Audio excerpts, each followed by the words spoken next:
Hello everyone. நமக்கு ஏன் கொரட்டை வருது? அதுவும் நம்ம முழிச்சிருக்கும்போது வராத கொரட்டை நம்ம தூங்கும்போது மட்டும் ஏன் வருது? நார்மலாக நம்ம சுவாசிக்கிற காற்று நம்மளோட மூச்சுக்குழாய் வழியாக நம்மளோட நுரையீரலில் போய் சேருது.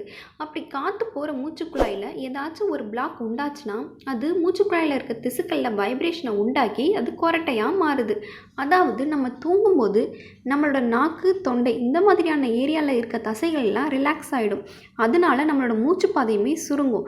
அப்படி சுருங்கின மூச்சுப்பாதையில் நம்ம சுவாசிக்கிற காற்று படும்போது அது மூச்சுக்குழாயில் இருக்க எல்லா திசுக்கள்லையும் வைப்ரேஷனை உண்டாக்கி கொரட்டையை உண்டாக்குது.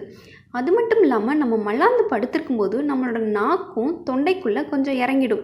அதனால நம்மளோட மூச்சுப்பாதையிலையும் ஒரு பிளாக் உண்டாகி அது திசுக்களில் வைப்ரேஷனை உண்டாக்கி கொரட்டையை உண்டாக்குது. இந்த விஷயங்கள் உங்களுக்கு யூஸ்ஃபுல்லாக இருந்ததுன்னா வீடியோவை கண்டிப்பாக லைக் பண்ணுங்கள். மறக்காமல் உங்களோட ஃப்ரெண்ட்ஸ் அண்ட் ஃபேமிலிஸ்க்கு ஷேர் பண்ணுங்கள்.